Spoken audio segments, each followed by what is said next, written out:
Baik Ibu, boleh diperkenalkan dulu Ibu dari mana, asalnya, namanya siapa, dan Ibu itu kerja di bidang apa? Oke. Jadi nama lengkap saya Sri Puji Sinarmi Dewi. Saya lulusan IPB, jadi S1, S2, S3 saya dari IPB. Saya bekerja di Kementerian Kelautan dan Perikanan dari tahun 2003. Baik Bu. Sekarang saya menjabat sebagai peneliti ahli media di Balai Riset Perikanan Budidaya Air Tawar dan Penyuluhan Perikanan.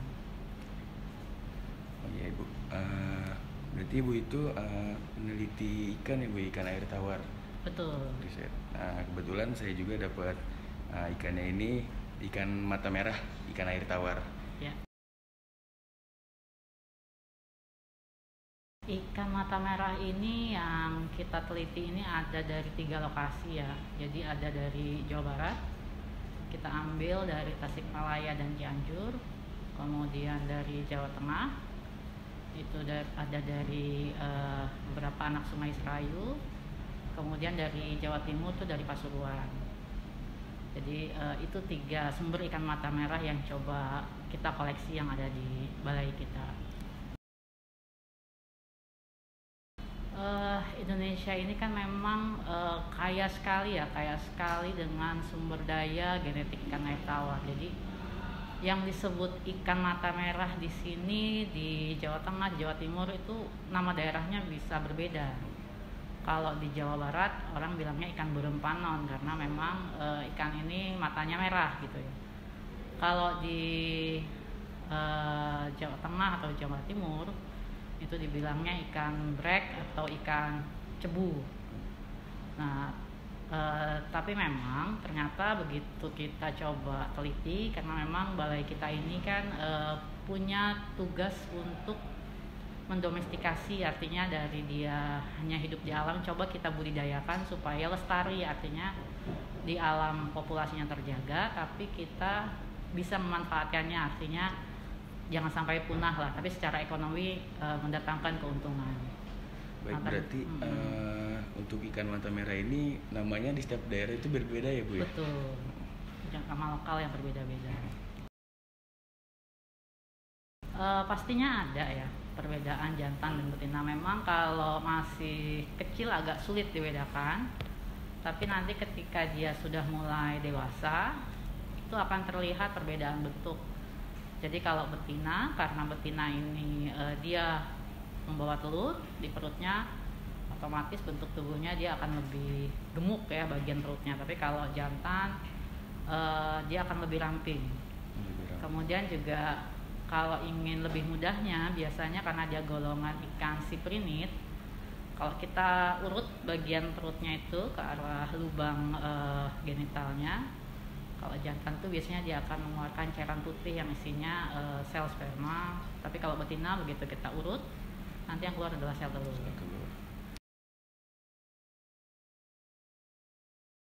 Kalau ikan mata merah di alam dia sifatnya herbivore ya, jadi dia bisa makan alga seperti itu. Tapi kalau di kita, karena kita mendomestikasikan untuk tujuan budidaya, dia sudah bisa makan pakan buatan.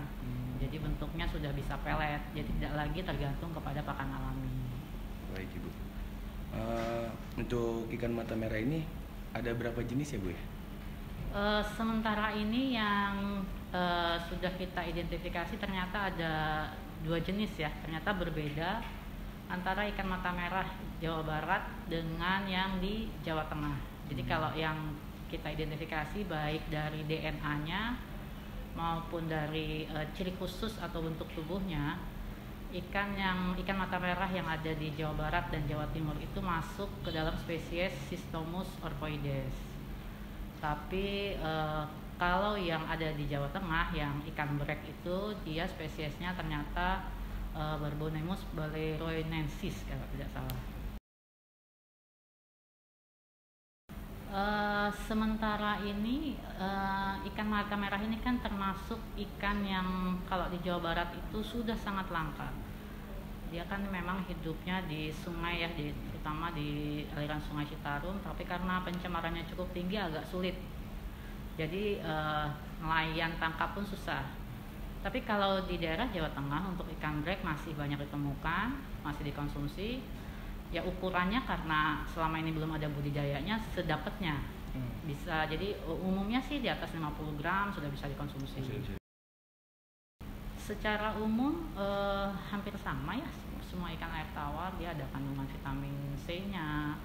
Tapi terutama kalau pada ikan, yang utama kandungan proteinnya yang tinggi. Jadi ikan ini kan memang makhluk hidup yang spesial ya, spesial dalam artian semua agama boleh makan ini ya. Kan kalau orang muslim hewan tertentu tidak bisa makan gitu. Tapi kalau ikan semua agama bisa makan, semua suku juga bisa makan. Kandungan gizinya pun proteinnya tinggi. Kemudian kalau ikan mata merah karena dikonsumsi ukuran kecil, biasanya pengolah itu mengkonsumsi dia dalam bentuk kering ya, jadi dikonsumsi dengan tulang-tulangnya sehingga kalsiumnya juga tinggi. Nah itu bagus untuk terutama untuk anak-anak yang masa pertumbuhan, untuk pertumbuhan tulang dan gigi gitu ya, untuk ibu hamil, untuk pertumbuhan janinnya gitu.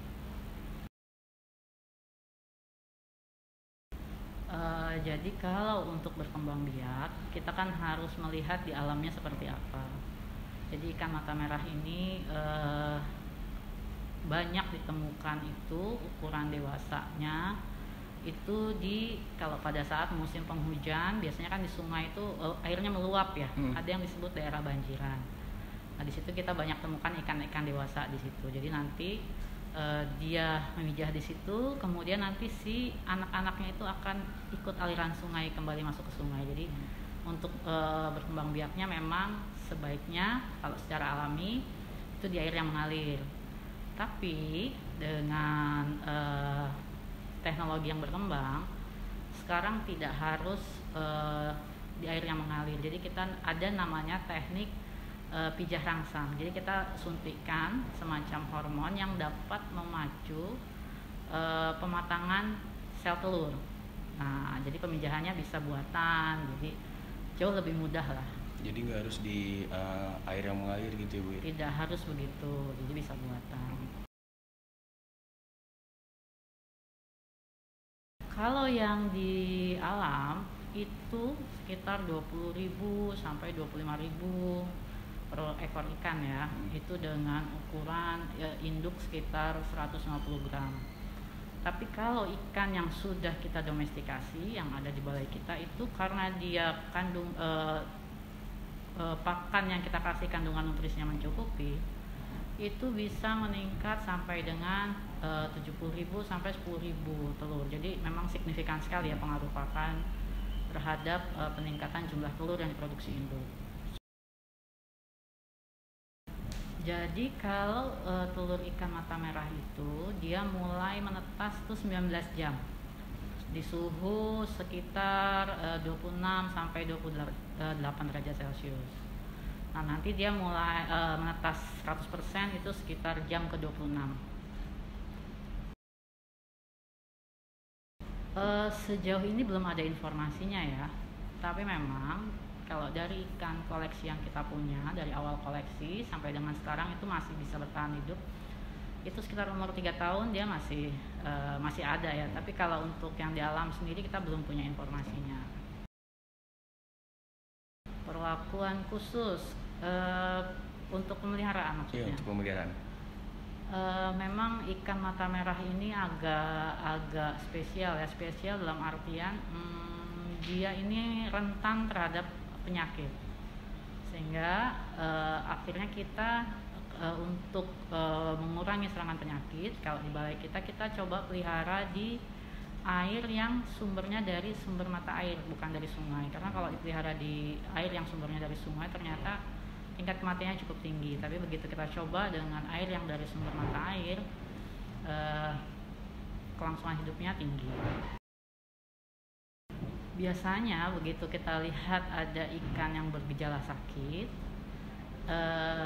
ikannya kita angkat ya, kalau ini skala riset ya, karena kan tidak terlalu banyak. Kita angkat, kita pindahkan ke hatchery, kemudian kita beri perlakuan khusus. Biasanya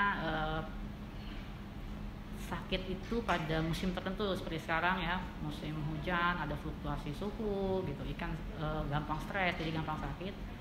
Jadi biasanya kita yang pertama adalah kita menjaga suhu stabil di atas 28, jadi 28 sampai 30.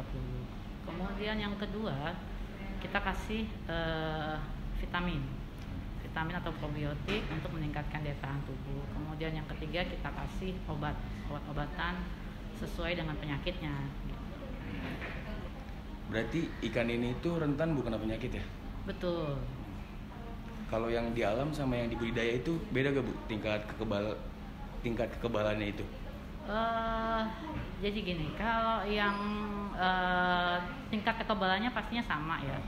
Tapi kalau dalam riset itu sebetulnya bertahap. Jadi sekarang kalau tahap domestikasi itu kan kita menjinakkan dulu nih ikan yang tadinya hidup di sungai, gimana caranya bisa hidup di kolam. Terus kalau sudah ikannya di kolam, sudah bahagia, sudah bisa beranak pinak, sekarang kita ketahuan, oh ternyata ikan ini gampang kena penyakit. Nah nanti ada program selanjutnya, gimana meningkatkan daya tahan ikan, bisa lewat eksternal ya, bisa apakah sebelumnya ikan divaksin, sama kayak kita kan sekarang lagi pandemi, untuk menghadapi COVID kita divaksin, ikan pun sama, bisa ditingkatkan daya tahan tubuhnya dengan vaksin, atau bisa juga lewat proses seleksi. Jadi ikan-ikan yang bisa bertahan hidup dari serangan penyakit itu berarti dia membawa gen yang ketahanan tubuh yang lebih tinggi dibanding teman-temannya. Nah, ikan-ikan yang seperti itu yang nanti kita seleksi untuk dijadikan induk, sehingga nanti harapannya ke depan kita punya generasi ikan mata merah yang tahan penyakit. Baik Ibu, sekian wawancara dari kita. Terima kasih banyak ya udah meluangkan waktunya. Sama-sama. Kita udah kali ya. Terima kasih banyak Ibu ya. Sama-sama. Cepet ya Mas ya. Iya.